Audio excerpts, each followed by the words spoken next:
שלום לתלמידותינו, לבוגרותינו, בוגרות מכון דת. אנחנו היום בערב פסח, ואני מבקש לשתף אתכם ברעיון שנועד לנשות ישראל, לבנות ישראל, מתוך ליל הסדר. לאחר מכן אולי כמה הלכות שגם נוגעות לנשים היקרות בליל הסדר ולפניו. הפסוק בשיר השירים אומר, כל דודי הנה זה בא, מדלג על הערים, מקפץ על הגבעות.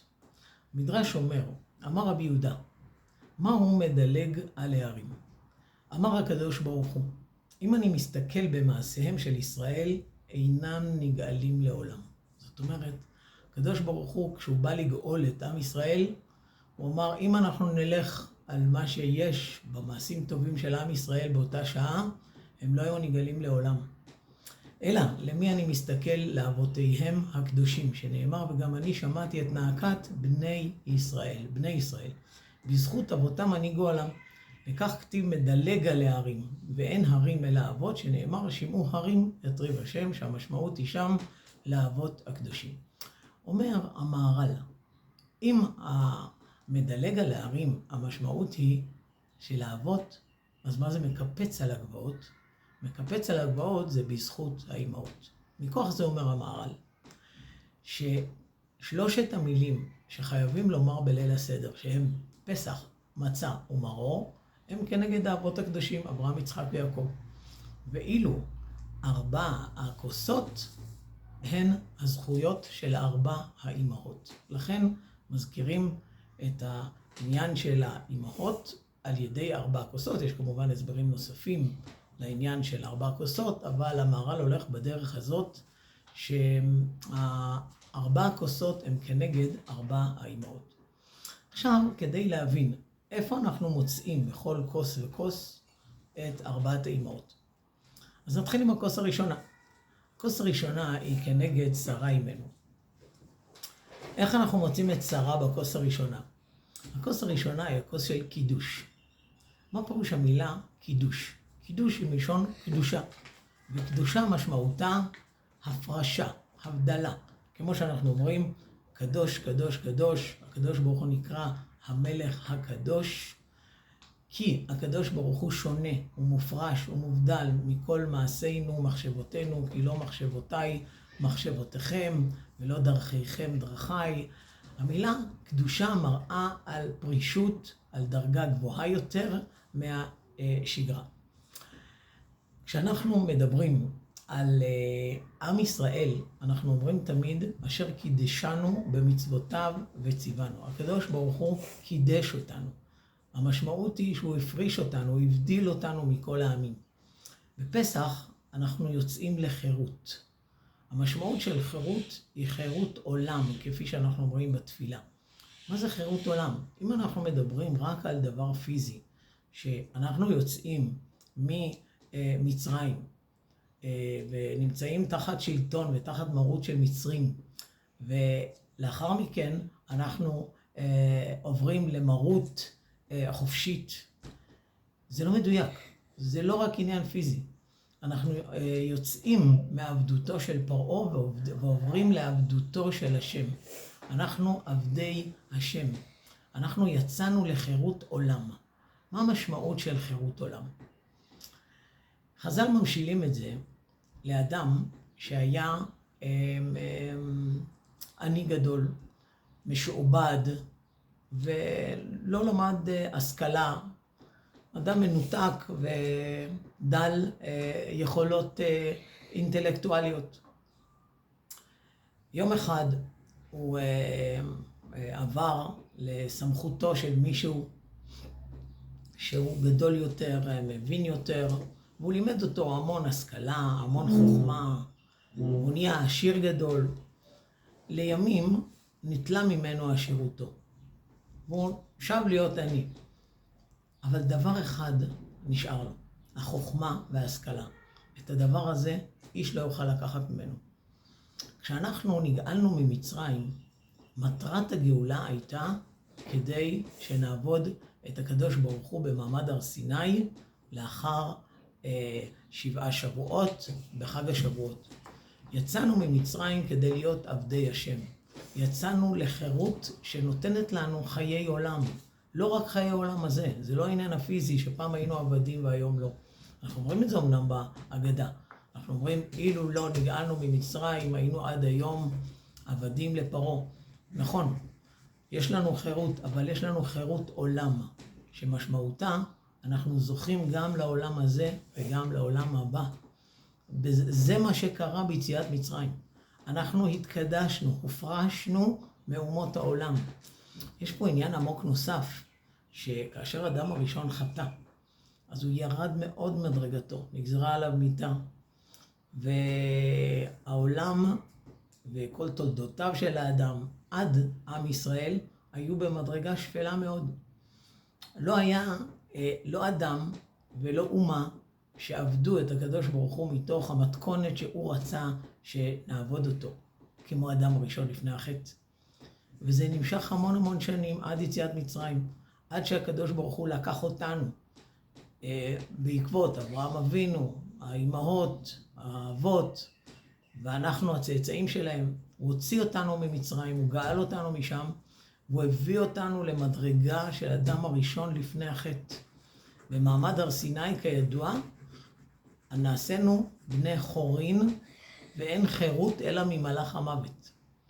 המדרגה של אבותינו הייתה כמו המדרגה של אדם הראשון לפני החטא, מדרגה גבוהה ונעלה, קרבת השם בצורה מאוד גבוהה. ומאוד מעניין שהאדם הראשון ואשתו היו 2 אנשים לפני החטא, הם היו במדרגה הזו. במעמד הר סיני, אנחנו כעם היינו מיליונים של אנשים, המון אנשים שהיו במדרגה כל כך גבוהה. והדבר הזה נשאר איתנו למעשה רק 40 יום. עד אשר משה רבנו עלה להר סיני נשאר 40 יום, ובי"ז בתמוז הוא ירד, עשינו את החטא העגל, וכתוצאה מזה הפסדנו את המעלה הגדולה הזאת. אבל במשך 40 יום היו מיליונים של אנשים שהיו במדרגה מופרשת מכל העולם הזה, מכל אומות העולם, מכל אנשי העולם, והגענו למדרגה גבוהה מאוד. על זה אנחנו אומרים אשר קידשנו במצוותיו וציוונו. הקדוש ברוך הוא הפריש אותנו. המילה הזאת של קדושה מופיעה גם כאשר האדם נושא אישה. הוא אומר לה, הרי את מקודשת לי בטבעת זו. הוא מפריש אותה, הוא מבדיל אותה מכולם. מעתה יש ביניהם ברית זוגיות, כאשר הוא מופרש מכל נשות העולם, והיא מופרשת מכל האנשים בעולם. יש להם זוגיות משותפת, הם מקודשים. זו המשמעות של קידושין, של קידושי אישה, הפרשה והבדלה. אנחנו נעבור לשרה ואנחנו נראה שהיה להם מאבקים קשים בחינוך הילדים, חינוכו של ישמעאל, חינוכו של יצחק, והגיע שלב ששרה הגיעה למסקנה כי לא יירש בין האמה הזאת עם בני, עם יצחק. אין מצב שיצחק ממשיך לשהות ביחד עם ישמעאל. אברהם לא אהב את הדבר הזה. אבל הקדוש ברוך הוא אמר לו, כל אשר תאמר אליך שרה, שמע בקולה.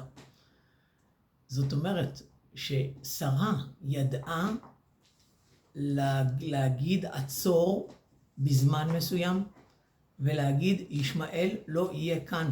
אנחנו נבדיל את יצחק, אנחנו נגדל אותו בקדושה, בהפרשה, בהבדלה, מאשר ישמעאל. הוא לא יוכל להמשיך לצמוח ולגדול כאדם שהולך להוות את האומה היהודית יחד עם ישמעאל. שרה לימדה אותנו את הרעיון של קדושה, של הפרשה, של הבדלה, וזה תמרור שצריך לשמש לנו כל אם בישראל, כל אישה וגם כל גבר. לדעת איפה לעצור, איזה דברים אנחנו מכניסים הביתה ואיזה דברים לא מכניסים הביתה. באיזה מכשירים דיגיטליים אנחנו משתמשים ובאיזה לא. איזה רמת סינון אנחנו רוצים שיהיה לנו בבית. הדבר הזה למדנו משרה אימנו, וזו הכוס הראשונה. הכוס השנייה היא כנגד רבקה. מה יש לנו בכוס השנייה? הכוס השנייה, אנחנו אומרים עליה את האגדה, שהיא ההשתלשלות של ההיסטוריה היהודית, גלות מצרים, ולאחר מכן היציאה ברכוש גדול. בואו נראה את רבקה. רבקה מגדלת 2 ילדים, שניהם יהודים, להבדיל משרה בדור הקודם, שגידלה את ישמעאל, בנה של הגר, יחד עם בנה יצחק, יהודי וגוי. אבל יצחק ורבקה, זה כבר לא היה כך לגמרי. 2 ילדים שנולדו בקדושה, גם ליצחק וגם לרבקה. ועשיו הולך בדרך לא טובה. מתחילה תרבות רעה בתוך ביתו של האדם. יש מאבק איתנים בין יצחק לבין רבקה, איך להתייחס לעשיו. רבקה אוהבת את יעקב.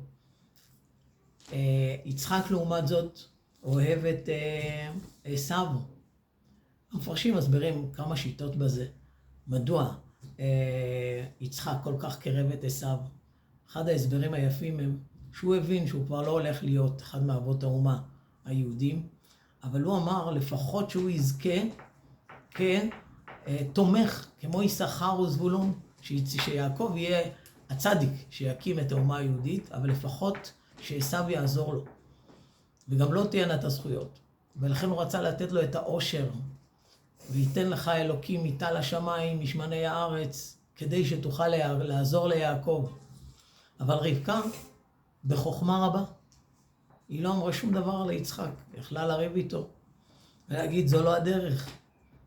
כמו ששרה באה בתקיפות לאברהם אבינו, ואמרה כי היא לא יירש בין האמה הזאת. אבל אי אפשר לגרש את עשיו. מה עושים? אז היא בחוכמתה לא אמרה שום דבר גם ליצחק. היא רק עשתה הכל בעצמיה, הכל בשקט, בחוכמה נשית, מובנה.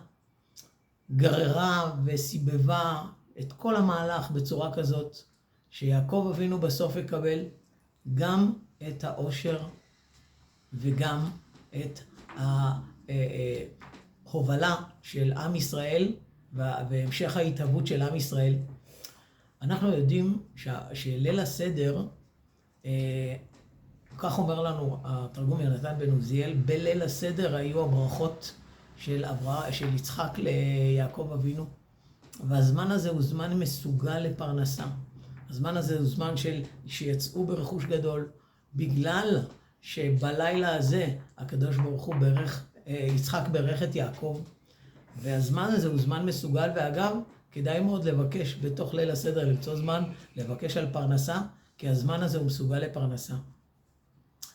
אנחנו רואים את רבקה, כמו עם ישראל בגלות, היו צריכים לעקוב בתבונה, לדעת איך לכלכל את מעשיהם מול אומות העולם, אבל בסוף הם יצאו ברכוש גדול. המוסר השכל מהכוס השנייה, שהיא כנגד רבקה, שאפשר בתבונה, בזוגיות, וגם עם קושי של חינוך של הילדים, להגיע לתובנות נכונות ולזכות גם לתורה וגם לאושר. הדבר הזה לימדה אותנו רבקה אימנו. נעבור לכוס השלישית. הכוס השלישית היא ברכת המזון. ברכת המזון נאמרת עליה הכוס השלישית, וידוע שמהכוס של ברכת המזון, בסופה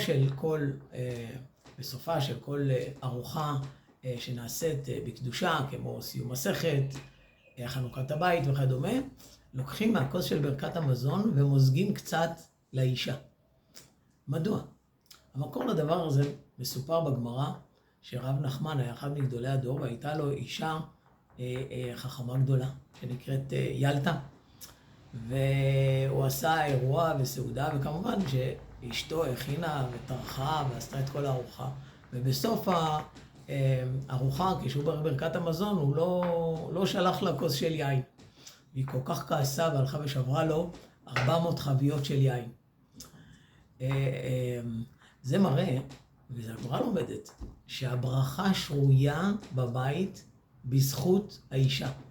כשאדם יודע לכבד את אשתו ולהעריך אותה, וגם כשהוא נמצא במסיבת קברים, אז הוא מוצא את הזמן להגיד לכולם יש פה מעט יין, תעבירו לאשתי, מגיע לה, צריך לכבד אותה, היא עמלה, היא טרחה, בזכותה אנחנו אוכלים, הכל מסתדר, יהודי יכול לשבת וללמוד תורה בזכות האישה. היום אנחנו יודעים שאישה גם מפרנסת, כמו שהרבה מבנות דת רכשו להם חוכמה ודעת לפרנס את המשפחה, כדי שיהיה להם בעל שיוכל לשבת וללמוד את התורה.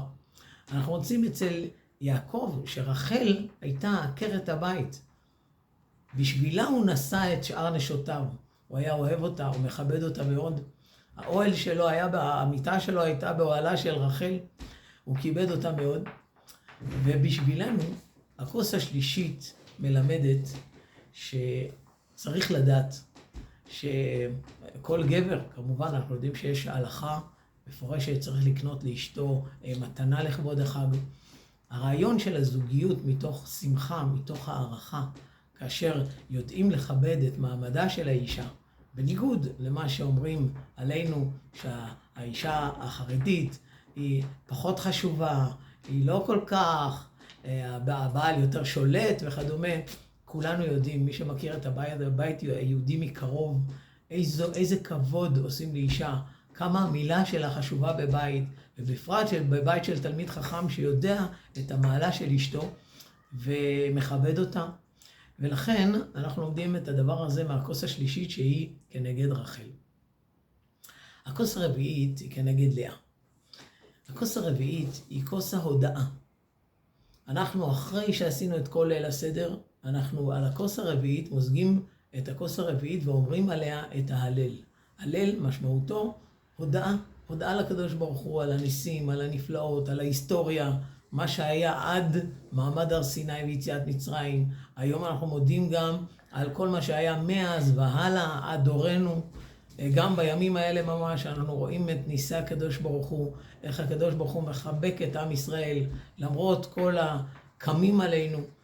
וזו הכוס של לדעת להגיד תודה.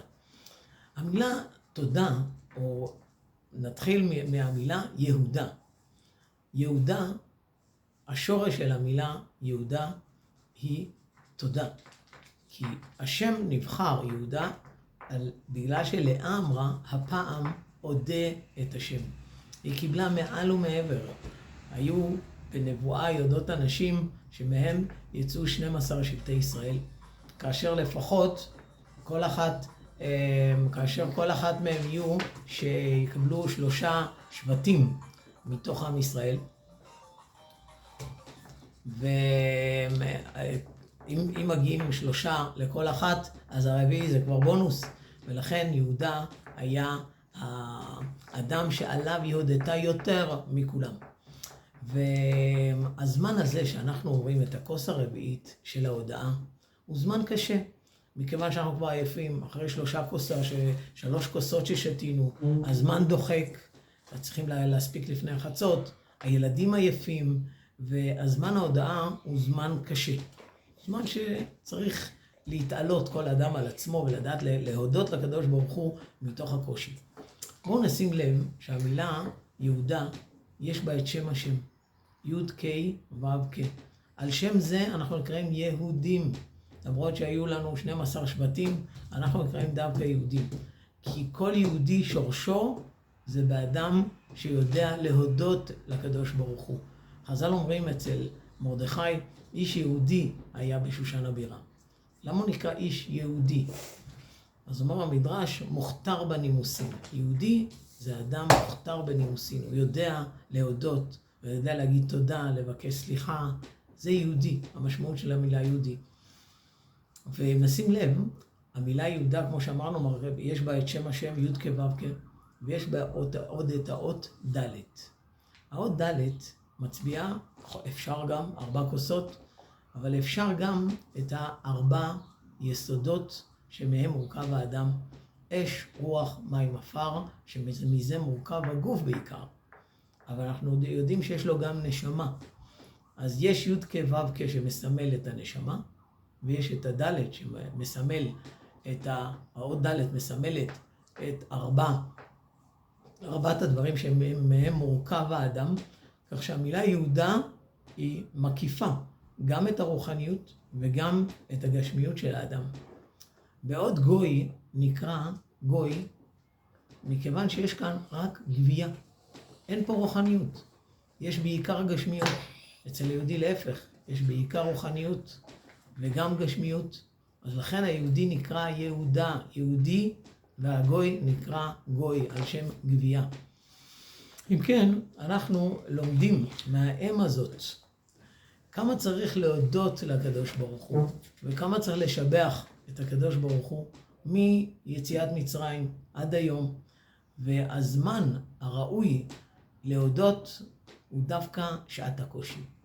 כשקל יותר, אז קל גם יותר להודות לקדוש ברוך הוא. יותר קשה להודות, האדם נבחן מתי הוא מודה לקדוש ברוך הוא בזמן הקושי. ולכן זו הנקודה שאנחנו צריכים ללמוד מלאה אימנו, להודות לקדוש ברוך הוא בשעת הקושי.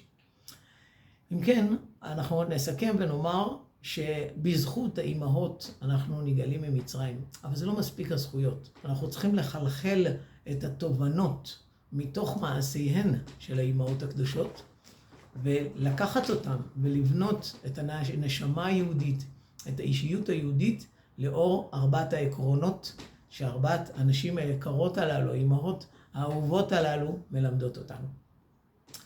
ברשותכם הייתי מבקש לעבור לכמה נקודות שנשים חייבות בהן במהלך ההכנות לליל הסדר ובליל הסדר עצמו. יש שאלות שנשאלות בנוגע לנשים שמתחתנות, נניח ספרדיה לאשכנזי, וכן להפך, ולפעמים המנהגים שונים, כמו שאנחנו יודעים מנהג הקטניות, שהאשכנזים נוהגים לא לאכול קטניות, והספרדים כן נוהגים לאכול קטניות. מה קורה עם אישה אשכנזיה מתחתנת עם ספרדי? האם מותר לה עכשיו לאכול קטניות בפסח או לא? אז הכלל הוא כך, כל דבר שהוא חומרה שנהגו בבית אביה, אז ברגע שהיא עוברת לבית בעלה, היא לא צריכה שום התרת נדרים, היא עוברת קומפלט כמנהגי בעלה.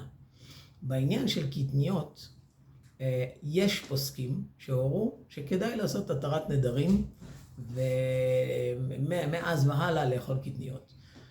במקרים הפוכים, כאשר האישה ספרדיה והיא נישאת לאשכנזי, כמובן בבית בעלה, אסור לה לאכול קטניות, אבל יש פוסקים שאומרים שבבית, כשהיא מגיעה להורים שלה, אז מותר לה לאכול קטניות. בנוגע לבדיקת חמץ, אז בדרך כלל מקובל שהבעל עושה בדיקת חמץ. האם האישה יכולה גם היא לבדוק את החמץ? האם אפשר למנות אישה שתבדוק את החמץ? אז בדבר הזה יש דבר קצת מפתיע בדורנו, והוא דבר אמיתי והגון, שבדורות הקודמים לא היו סומכים על אנשים לגבי בדיקת החמץ, זה היה נחשב טרחה מרובה, אבל בדורנו איכשר דרא, הנשים שלנו נשים חכמות, אחראיות, יראות שמיים, ולכן ההלכה למעשה, הפוסקים אומרים שבדורנו בוודאי שאפשר לסמוך על כל אישה שבודקת את החמץ, אפשר גם למנות אותה שליחה, כשליחה לבדוק את החמץ בעת הצורך. לגבי תענית בכורות, האם אישה צריכה, אם היא בכורה, האם היא צריכה להתענות תענית בכורות, או בזמננו לפחות להשתתף בסיום או לאכול מהסיום? אז הרמה, כשיטת האשכנזים, אומר שבכורות לא נוהגות להתענות. אצל הספרדים היה מנהג דווקא שכן, ולכן ההלכה למעשה כדאי שאישה תשמע מהסיום, אבל במקרה הזה אפשר להקל שאישה, אפילו אם היא לא משתתפת בסיום בעצמו, אם מישהו, אח שלה או אביה, בעלה, מביא לה, אם היא בכורה כמובן, הוא מביא לה קצת מזונות מתוך הסיום, והיא אוכלת את זה, אז זה מספיק. לגבי אכילת מצה בליל הסדר, כמובן שנשים חייבות לאכול לפחות כזית אחד של מצה, אבל בשולחן ערוך כתוב שאת הכזית הראשון בעצם צריך לאכול שני כזיתות. מדוע? יש מחלוקת, כך מסביר המשנה ברורה, על מה הולך ברכת אכילת מצה. האם הברכה הולכת על המצה השבורה, החצויה, או השלמה. מספק, אנחנו אוכלים פעמיים כזית. אצל אישה לא צריך. אישה יכולה לכתחילה לאכול רק כזית אחד, לא מחמירים בנושא הזה. לגבי 4 כוסות, ברור שאישה חייבת ב4 כוסות בדיוק אותו דבר כמו הגבר, רק כולה אחת מצאנו בפוסקים. לכתחילה נשים שלנו מסבות, אנחנו אוחזים שהן נשים חשובות, וכל אישה היא אישה חשובה בדורנו בוודאי, ולכן לכתחילה הן מסבות. כמובן צריך להסב בצניעות, לשים לב אם יש בני בית לא מתוך המשפחה, אורחים, כמובן להסב בצורה אצילית ומכובדת, אבל בעוד גברים שלא סבו בזמן אכילה או שתייה חייבים לחזור ולאכול בהסבה, נשים פטורות. בדיעבד, אם הם לא יסבו, הם יכולות להקל שלא להסב. עוד פעם. לגבי ההגדה עצמה, ההלכה אומרת בצורה חד משמעית וברורה שכל אישה חייבת לומר את כל ההגדה. לכן אישה מאוד מאוד צריכה לשים לב, לומר את כל ההגדה, ואם קרה שהיא צריכה לטפל בילד או יצאה לרגע ובינתיים התקדמו, היא חייבת להשלים את כל ההגדה. לכן צריך בהחלט לשים לב בכל מהלך ליל הסדר, לקרוא את כל ההגדה מראשה ועד סופה. נקודה אחרונה היא בהקשר לאמן על ברכת שהחיינו. יש נשים, יש מנהגי קהילות שהנשים מברכות שהחיינו בזמן שהן מדליקות את הנרות של יום טוב. פה צריך לשים לב שנכנסים לאיזשהו נקודה שצריך לשים לב לגבי הקידוש. כי בקידוש עורך הסדר מברך ברכת שהחיינו, וכולם עונים אמן.